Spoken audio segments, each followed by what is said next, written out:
ሰላም ተማሪዎች እንዴት ናችሁ? በዛሬው ቪዲዮአችን ደግሞ ግሬድ 10 ኢኮኖሚክስ ዩኒት 6 ውስጥ ከሚገኙ ሌሰኖች መካከል ለዛሬ 6.2 ዴፊኒሽን ኤንድ ሜዠርመንት ኦፍ ኢኮኖሚክ ግሮዝ የሚለው ሌሰን እንመለከታለን።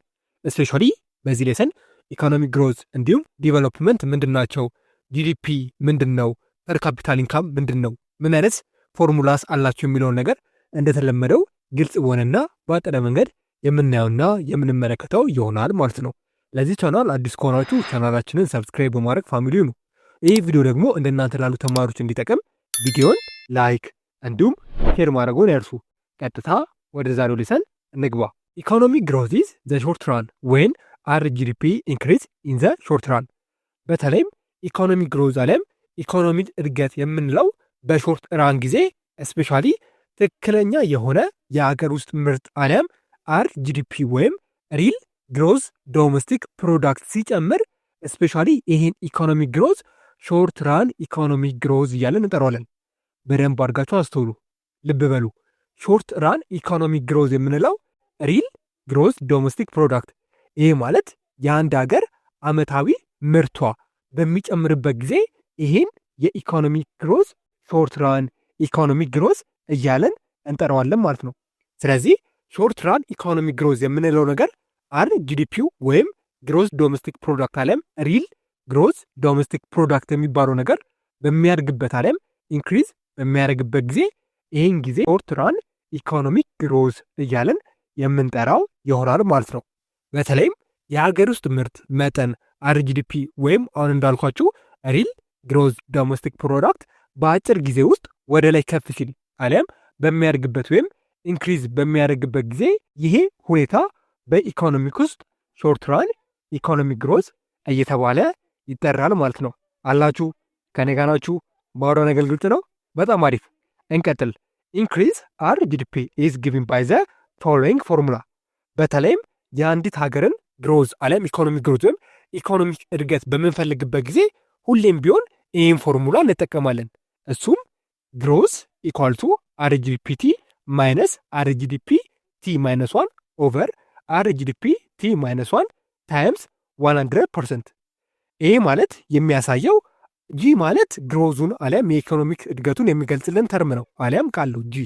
አር ጂዲፒ ደግሞ የምንለው ነገር የአሁኑ ዓመት ወይም ከረንቲር ያለው አጠቃላይ የዛች ሀገር ግሮዝ ዶሜስቲክ ፕሮዳክቷ ምን ያህል ነው የሚለው ነው የሚነግረን ማለት ነው። አር ጂዲፒ ቲ ማይነስ 1 ደግሞ የሚለው ስፔሻሊ ያለፈው ዓመት የዛች ሀገር ግሮዝ ዶሜስቲክ ፕሮዳክቷ ምን ያህል ነው የሚለውን ነገር ይገልጽልናል ማለት ነው። ታይምስ 100% ደግሞ የሚለው ስፔሻሊ የመጣልንን ውጤት በፐርሰንት ለማስቀመጥ የሚረዳን ነገር እንደሆነ ትመለከታላችሁ። እስቲ ይህ ፎርሙላ ግልጽ እንዲሆንላችሁ አንድ ኤግዛምፕል እንመልከት። ለምሳሌ የዛች ሀገር አር ጂዲፒቲ ማለትም የአሁኑ ዓመት ጂዲፒዋ ምን ያህል ነው ብለናል? 110 ቢሊዮን ዶላር ነው ብለናል፣ አሊያም ብር ነው ብለናል። ያለፈው ዓመት ደግሞ ስንት ነው? 100 ቢሊዮን ዶላር አሊያም 100 ቢሊዮን ብር ነው ብለናል። ስለዚህ ምን እናደርጋለን ማለት ነው? በፎርሙላው መሰረት ስፔሻሊ 110 ቢሊዮን ሲቀነስ 100 ቢሊዮን ሲናደርገው ስንት ይመጣል? 10 ቢሊዮን ይመጣል። ኦቨር አር ጂዲፒ ቲ ማይነስ 1 ብለናልና ድጋሜ ይህን 10 ቢሊዮን ስፔሻሊ ላለፈው ዓመት ጂዲፒ ማለትም ከ100 ቢሊዮን ጋር እናካፍለዋለን ማለት ነው። ይህን በምናካፍልበት ጊዜ ስፔሻሊ 0.1% ይመጣል ስናካፍለው 10 ቢሊዮን እና 100 ቢሊዮንን ማለት ነው። 0.1 ከመጣልን በኋላ 0.1 ሲባዛ በ100% እናደርጋለን። ይህም በምናደርግበት ጊዜ 10% ይሆንልናል ማለት ነው። ስለዚህ የዚች ሀገር ኢኮኖሚክ ግሮዟ 10% ነው ብለን መናገር እንችላለን። በአጠቃላይ የአንድ ሀገር ኢኮኖሚ ካለፈው ዓመት አንጻር በስንት ፐርሰንት አደገ፣ በስንት ፐርሰንት ጨመረ የሚለውን ነገር በእንደዚህ አይነት መልኩ እጅግ በጣም በቀለለ መንገድ ማግኘት አሊያም መለካት ወይም መስራት እንችላለን ማለት ነው። በአጭሩ ስፔሻሊ ሾርት ራን ኢኮኖሚክ ግሮዝ ይሄ ነው ካለን፣ አሁን ደግሞ ኢኮኖሚክ ግሮዝ ኢን ሎንግ ራን የሚለውን እንመልከት። ስፔሻሊ ኢኮኖሚክ ግሮዝ ኢን ሎንግ ራን የምንለው ዌን ዜር ኢዝ ሰስተነብል ኢንክሪዝ ፐር ካፒታል ኢንካም ኤንድ አሶሲየትድ ስትራክቸር ቼንጅስ ኢን ዘ ኢኮኖሚ። ይሄ የኢኮኖሚ እድገት የሚለካው አሊያም ይሄ የኢኮኖሚክ እድገት መጥቷል ተብሎ የሚታሰበው በነፍስ ወከፍ ገቢ ማለትም ፐር ካፒታል ኢንካም ላይ ቀጣይነት ያለው አሊያም ዘለቄታዊ የሆነ ጭማሪ ሲኖር ነው አሊያም ሲመዘገብ ነው።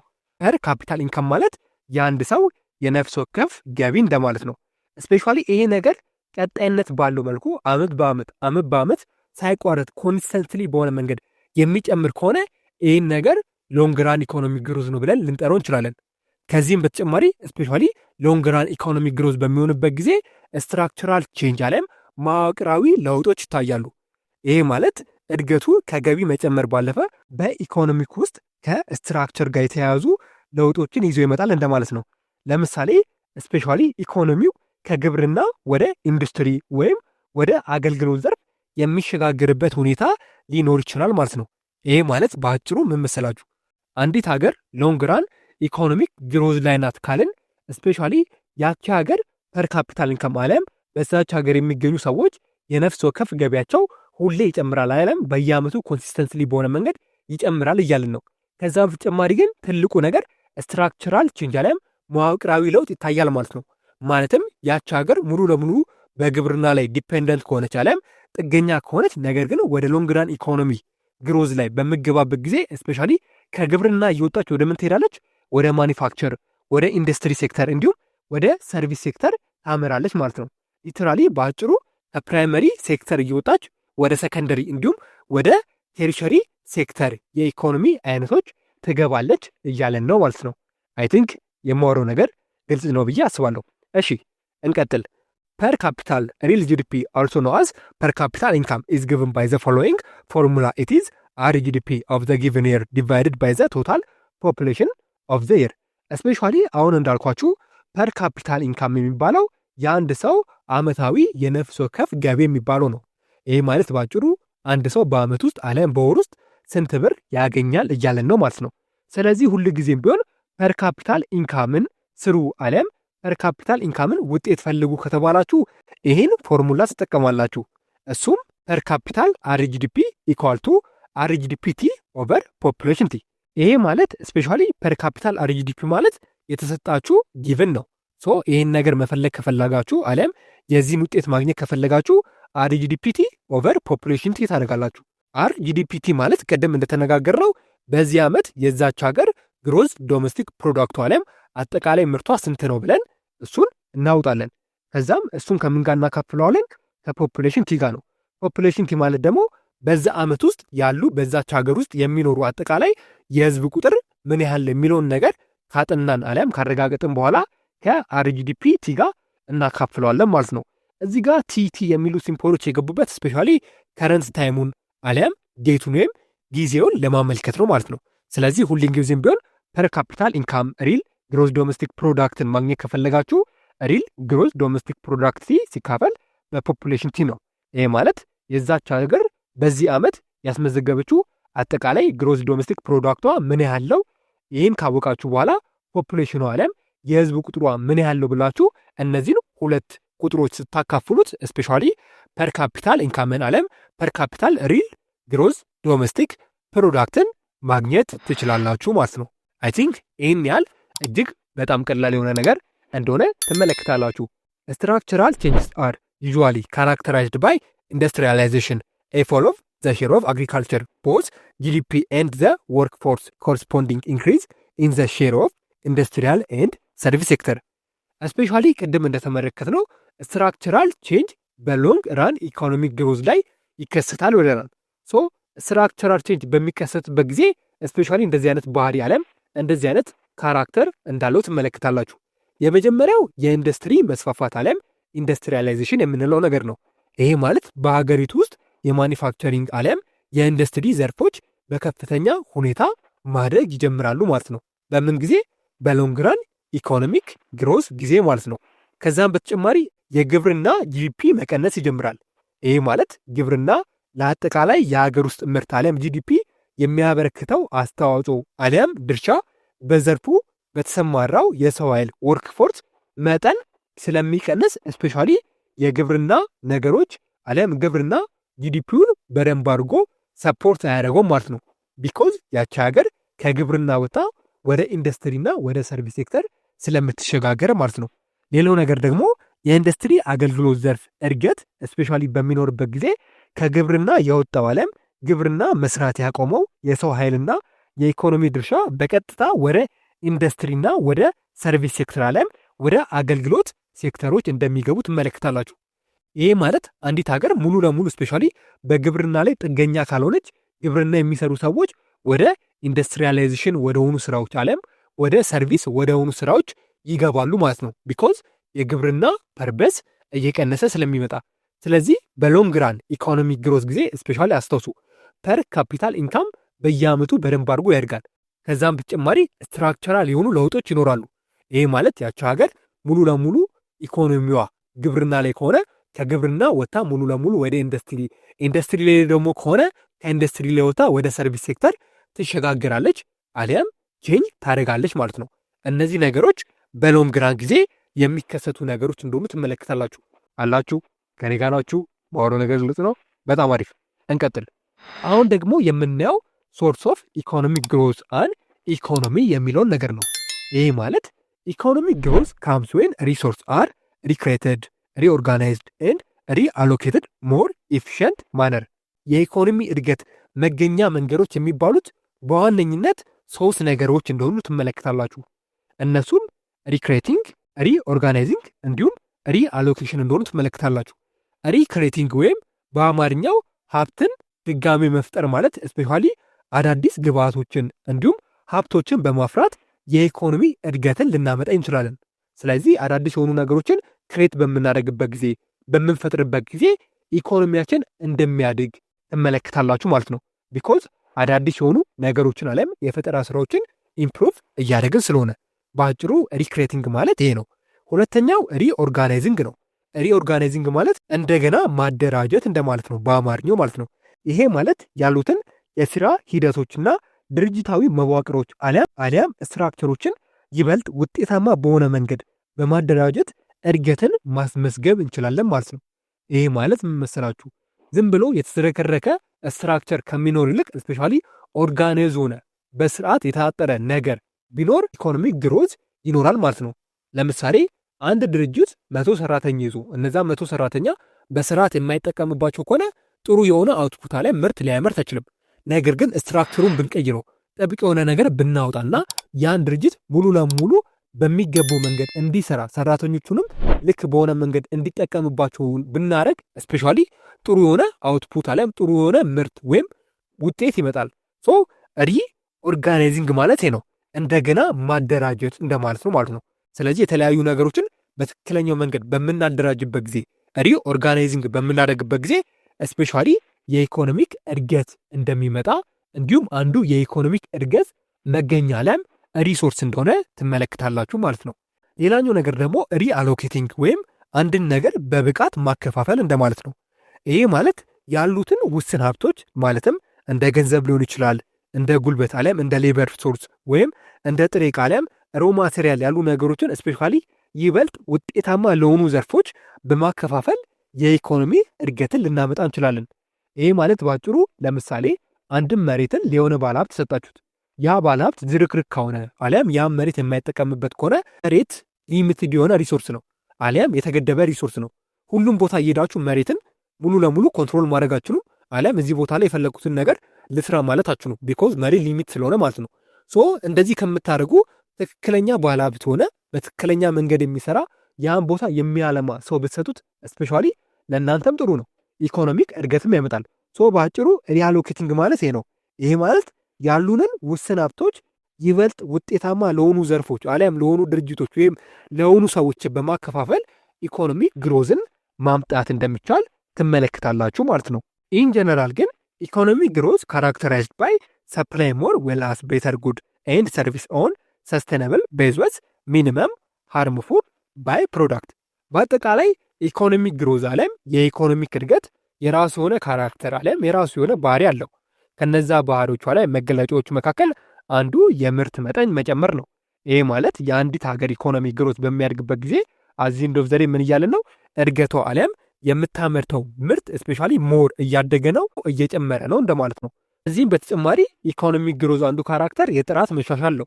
ይሄ ማለት ከብዛት አለም ከኳንቲቲ በተጨማሪ ምርቶቹና አገልግሎቶቹ የተሻለ ጥራት ወይም ቤተር ጉድ ኤንድ ሰርቪስ የምንላቸው ነገሮች ይኖራቸዋል ማለት ነው። የአንዲት ሀገር ኢኮኖሚክ ግሮዝ በሚያድግበት ጊዜ ስፔሻሊ የምትሰጠው ምርት እንዲሁም አገልግሎት ጥራታቸው ከፍተኛ ይሆናል።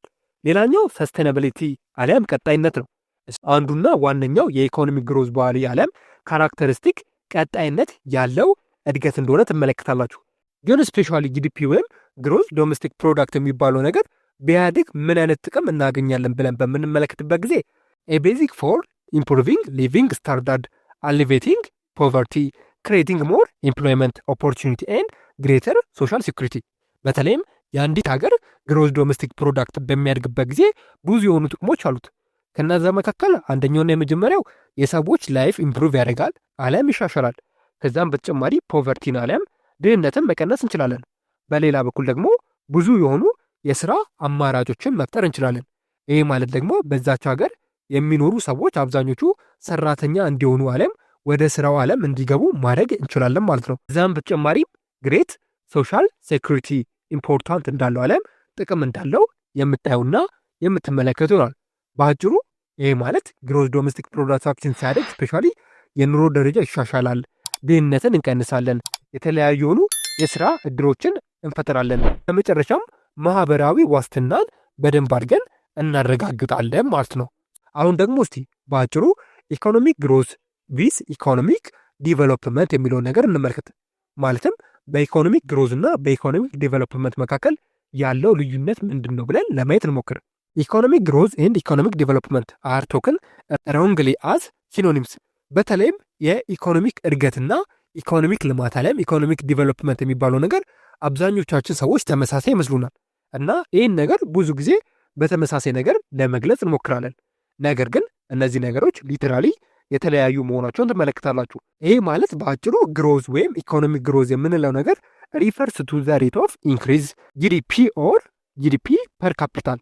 በተለይም እድገት ወይም የኢኮኖሚክ እድገት የሚባለው ነገር የአንድ ሀገር አጠቃላይ የሀገር ውስጥ ምርት ወይም ጂዲፒ፣ በሌላ በኩል ደግሞ ፐር ካፒታል ኢንካም ወይም በነፍስ ወከፍ የሚገኝ የሀገር ውስጥ ምርት ስፔሻሊ እየጨመረ የሚሄድበትን ፍጥነት የሚለካልን ሜዥር የሚያደርግልን ነገር ግሮዝ እንለዋለን ማለት ነው። ስለዚህ በአጭሩ ኢኮኖሚክ ግሮዝ አለም ግሮዝ የሚባለው ነገር ፎከስ የሚያደርግልን መሌ ነው ማለት ነው፣ ጂዲፒ ላይ እና ፐር ካፒታል ኢንካም ላይ ነው። ስለዚህ ግሮዝ ዶሜስቲክ ፕሮዳክት ላይ እና ፐር ካፒታል ኢንካም እያደጉ ነው የሚለውን ነገር የሚነግረን ኢኮኖሚክ ግሮዝ አለም ግሮዝ ወይም እድገት እንደሆነ ትመለከታላችሁ። በአጠቃላይ እድገት አለም ግሮዝ የሚባለው ነገር የሀብት መጠን መጨመርን ብቻ የሚለካ ነገር እንደሆነ ትመለከታላችሁ ማለት ነው። ስለዚህ ጂዲፒ እና ፐር ካፒታል ኢንካምን ብቻ የሚገልጽልን አለም የሚለካው ነገር ግሮዝ እንደሆነ ትመለከታላችሁ። በሌላ በኩል ደግሞ ኢኮኖሚክ ዲቨሎፕመንት አሊያም የኢኮኖሚክ ልማት የሚባሉን ነገር ለማየት እንሞክር። ዲቨሎፕመንት ኦን ዘ አዘር ሃንድ ሪፈርስ ቱ ማት ቦርደር ኮንሰፕት ዛት አፕሊስ ቱ ፕሮሰስ ኦቨርኦል ትራንስፎርሜሽን ኢን ዲፈረንት አስፔክት ኦፍ ሂውማን ላይፍ። እስፔሻሊ ዲቨሎፕመንት ወይም ልማት የሚባለው ነገር ከእድገት በተለየ መልኩ እጅግ ሰፊ የሆነ ትርጉም እንዳለው ትመለከታላችሁ። ይሄ ማለት ሁለንተናዊ ለውጥን የያዘ አሊያም ያማከለ ነው እያለን ነው። ልማት በተለያዩ የሰው ልጅ የህይወት ዘርፎች ላይ የሚመጣን አጠቃላይ የለውጥ ሂደት አሊያም ኦቨርኦል ትራንስፎርሜሽንን የሚያመለክትልን አሊያም ኢንዳይኬት የሚያደርግልን ነገር ዲቨሎፕመንት እያለን እንጠሯለን። ለዚህ ነው ከግሮዝ የሰፋ ነው ዲቨሎፕመንት ብለን የምንናገረው ማለት ነው። ይሄ ማለት ልማት የሚባለው ነገር በሰዎች ኑሮ፣ በትምህርት፣ በጤና እንዲሁም በሌሎች ማህበራዊ ዘርፎች ላይ የሚመጣ ጥራት ያለው ቼንጅን አለም ለውጥን የሚያሳይልን ነገር ኢኮኖሚክ ዲቨሎፕመንት እያለን እንጠራዋለን። ስለዚህ ግሮዝ የሚባለው ነገር ጂዲፒ ላይ እና ፐር ካፒታል ላይ ሞር ፎከስ ያደረገ ሲሆን ስፔሻሊ ዲቨሎፕመንት የሚባለው ነገር ደግሞ ከዛ የሰፋ ብዙ ሴክተሮችን አለም ብዙ ነገሮችን የሚነካካልን ትራንስፎርሜሽን የሆነ ነገር ልማት አለም ዲቨሎፕመንት እያለን እንጠራዋለን ማለት ነው። ኢት ዲልስ ወዝ ፕሮግሬሲቭ ቼንጅ ኢን ሶሻል ፖለቲካል ኢንስቲቱሽን ኤንድ ኢኮኖሚክ ስትራክቸር። ከዚህም በተጨማሪም ስፔሻሊ ዲቨሎፕመንት የምንለው ነገር የምን እድገቶችን ያሳየናል? የማህበረሰብ፣ የፖለቲካ፣ የተለያዩ ተቋማት እንዲሁም የተለያዩ የኢኮኖሚክ ስትራክቸሮችን ፕሮግሬሶችን ዲቨሎፕመንት ኢንዳይኬት የሚያደርግን አለም የሚያሳየን ይሆናል ማለት ነው። ለዚህ ነው ከግሮዝ የሚሰፋው። ስለዚህ እድገት ብቻውን በቂ አይደለም። ምንም እንኳን እድገት ለልማት አስፈላጊ ቢሆንም በራሱ ብቻ ግን ለልማት መረጋገጥ በቂ እንዳልሆነ አለም ኖት ኤ ሰፊሽንት ኮንዲሽን እንደሆነ ትመለከታላችሁ። ስለዚህ ካንሴይ ዛት ግሮዝ ኢዝ ኤ ሰብሴት ኦፍ ዲቨሎፕመንት። በአጠቃላይ ልማት እንዲኖር እድገት የግድ ያስፈልጋል። ነገር ግን እድገት ብቻውን ልማት ሊሆን አይችልም። ልማት ከእድገት በተጨማሪ ሌሎች ማህበራዊና ብዙ የሆኑ ነገሮችን በውስጡ ኮንትሮል ስለሚያደርግ ማለት ነው። ሶ በአጭሩ ኢኮኖሚክ ግሮዝ እና ኢኮኖሚክ ዲቨሎፕመንት ልዩነታቸው እነዚህ መሆናቸውን የምታዩና የምትመለከቱ ይሆናል ማለት ነው።